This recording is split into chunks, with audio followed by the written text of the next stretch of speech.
Sa pagsalubong natin sa Chinese New Year, dapat linisin daw natin ang kalat sa loob ng ating mga bahay para pumasok ang positibong mga enerhiya.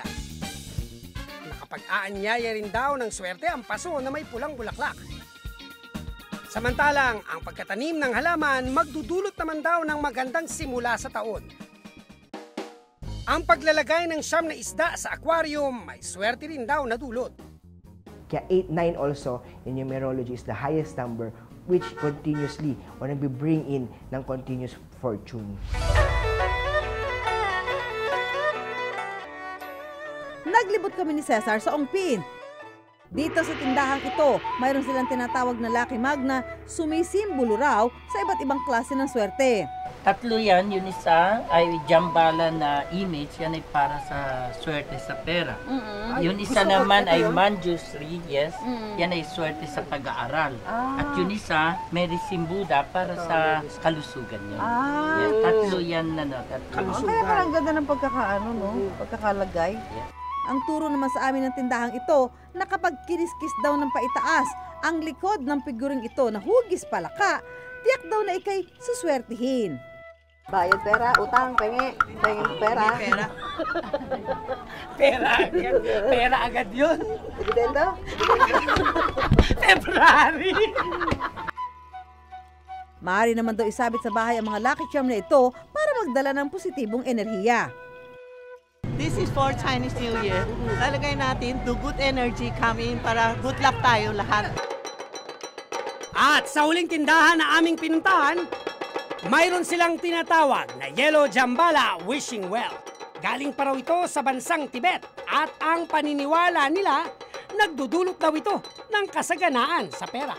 Ano ba tong figure na yan? Ito si Yellow Jambala.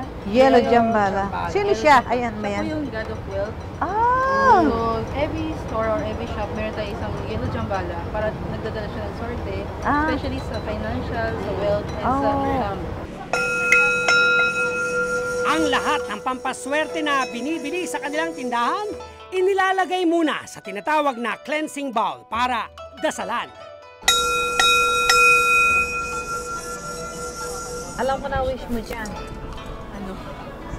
Sana lagi na ako magising ng maaga. Para naman sa mga negosyante, ang payo ng feng shui expert ang maglagay ng tinatawag na money frog. Ito yung figurine na hugis palaka at may nakasubong barya sa bibig. Pero kung papansinin, 3 lang ang paa nito.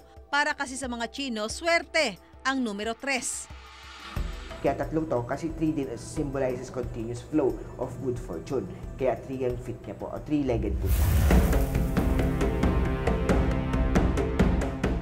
Kung wala raw budget pambili ng Lucky Charms, pwede naman daw magsaboy ng asin sa pintuan bilang pantaboy malas. Samantalang ang karaniwang bato na inilubog sa isang basong tubig, pwede rin daw ilagay sa pintuan bilang simbolo ng matibay at tuloy-tuloy na agos ng swerte sa negosyo.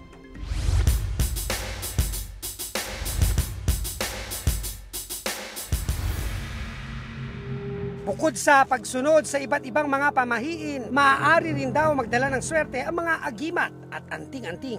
May kakayahan daw kasi itong magbigay ng kapangyarihan o di kaya'y kakaibang swerte sa taong nagmamay-ari nito.